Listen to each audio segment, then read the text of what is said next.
এ হলো মায়ামতী, খুবই লক্ষ্মী মেয়ে। এলাকার সকল মানুষ তাকে খুব ভালোবাসে। আর এই চম্পা মায়ামতীর সৎ মা। সে মোটে মায়ামতীকে দেখতেই পারতো না, সব সময় বকাঝকা করতো মায়ামতীকে। দিন সকালে উঠে মায়ামতী ঘরের বাইরে একটা বেঞ্চে বসেছিল।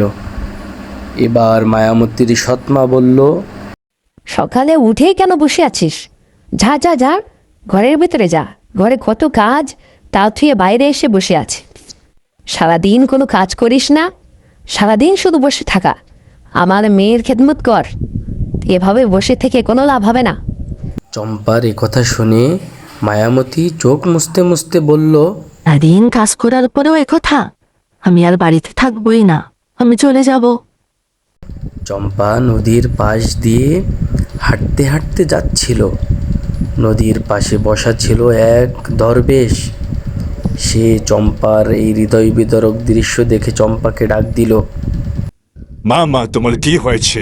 এদিকে আসো, এদিকে আসো। তুমি কাঁদছো কেন মা? তোমার কি হয়েছে বলো? মায়ামতী বুঝতে পারল যে দরবেশ হয়তো তাকে কোনো উপকার করবে। সে গুটি গুটি পায়ে দরবেশের কাছে গেল এবং বলল, দরবেশ বাবা, আমার মা আজ থেকে 1 বছর আগে মারা গিয়েছিল।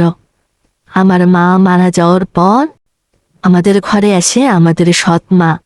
সে আমাকে সর্বদা কাজের লোক মেয়ের মতনই কাজ করায়। আমাকে ঠিক মতো খেতে দেয় না, পড়তে দেয় না। আমাকে দিয়ে সব সময় তার মেয়ের খেদমত করায়। আমার কোনো উপায় নেই, আমি চলে যাচ্ছি এলাকা ছেড়ে। আরে না না না, তুমি কই যাবে, কই যাবে? তোমার কোথাও যাওয়ার দরকার নেই। আমি তোমাকে একটা উপায় বের করে দিচ্ছি। তোমাকে যা বলবো তুমি তাই করবে। তুমি এই নদীর ভিতরে লাফ দাও। নদীর ভিতরে লাফ দেওয়ার পর তুমি কুদরতের মাধ্যমে একটা ব্যাগ পাবে। ওই ব্যাগের ভিতরে অনেক সম্পদ থাকবে। তোমার মাথায় মুকুট আসবে। তখন তোমার পিছে পিছে সবাই ঘুরবে। দেখবে তোমার কোনো কষ্ট ক্লেশ থামবে না। তুমি কোথাও যাবে না। যাও যাও যাও। দরবেশের কথা শুনে মায়ামতী পুকুরে ডুব দিল। ডুব দেওয়ার সাথে সাথে সত্যি মায়ামতীর মাথায় এসে গেল মুকুট, হাতে আসলো ব্যাগ। এই ব্যাগের ভিতরে ছিল অনেক সম্পদ। মায়ামতী বড্ড খুশিতে ব্যাগ হাতে বাড়ির দিকে রওনা করলো। সে বাড়িতে পৌঁছালো এবং মনে মনে ভাবতে লাগলো তার সৎ মায়ের কথা। নিশ্চয়ই তিনি কোনো খারাপ ধারণা করে বসবেন। অন্যদিকে চম্পা যখন বাড়িতে ঢুকছিল, ঘরের কোণে দাঁড়িয়ে দাঁড়িয়ে তার মা গোপনে দেখছিল। সে মনে মনে বলছিল, আরে দেখো দেখো, এই ছাইকোড়ানি টোরটা আবার থেকে দেখো ব্যাগ নিয়ে চলে এসেছে। কিরে ছাইকোড়ানি, এই ব্যাগ থেকে এনেছিস? নিশ্চয়ই চুরি করতে গিয়েছিলি তুই। আমার তোর পরে আগের থেকে সন্দেহ ছিল, আবার মাথায় মুকুট পড়েছে। খোল খোল, এ মুকুট কই পেয়েছিস? না না মা, এ কেমন কথা বলছেন? হ্যাঁ, আমি চুরি করিনি, আমি চুরি করিনি। আমি কেন চুরি করব? আমি চুরি করিনি, বিশ্বাস করেন। আরে তুই চুরি করিসনি তো ব্যাগ কোথায় পেলি? তোর হাতে যে ব্যাগ, মাথায় মুকুট, এগুলো কোত্থেকে আসলো বল আমাকে। মায়ামতী সরল মনে সব কিছু তার মাকে খুলে বলল। মা, আমি কাঁদতে কাঁদতে নদীর ধারে দিয়ে যাচ্ছিলাম, তো একজন জ্যোতিষী সে আমাকে নদীতে ডুব দিতে বলে। আমি নদীতে ডুব দেওয়ার পর আমার এই ব্যাগ এবং মাথায় মুকুট চলে আসে। মায়ামতীর এই ঘটনা শুনে চম্পার মনে লোভ জন্মালো এবং তার মেয়ে রাজিয়াকে ওই নদীর ধার দিয়ে যেয়ে নদীতে ডুব দেওয়ার কথা বলল।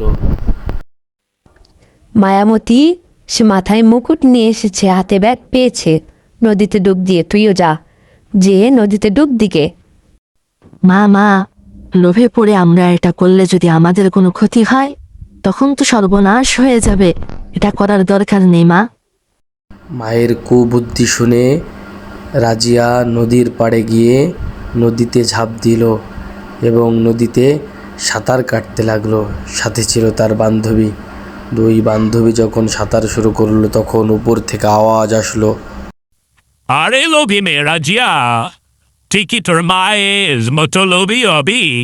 ফিরে যা বলছি নাই তোর মৃত্যু এখানে সুনিশ্চিত। আর তার বান্ধবী নদী থেকে উঠে দৌড়ে পালালো। সে বুঝতে পারলো লোভের পরিণতি খারাপ হতে চলেছে এবং বাড়ি গিয়ে বলল, মা মা আমি আগেই বলেছিলাম তুমি লোভ করো না, লোভের কারণে আমাদের সমস্যা হতে পারে। আমি নদীতে ঝাঁপ দেওয়ার পর এক উপর থেকে আওয়াজ আসলো এবং সেখানে আমাকে লোভের পরিণতি সম্পর্কে জানিয়ে দেওয়া হয়েছে। এই সর্বনাশ! না না না না, আর কখনো লোভ করবো না মা। তুই ফিরে আসছিস যে এটা আমার জন্য অনেক, আমাদের আর লোভ করার দরকার নেই।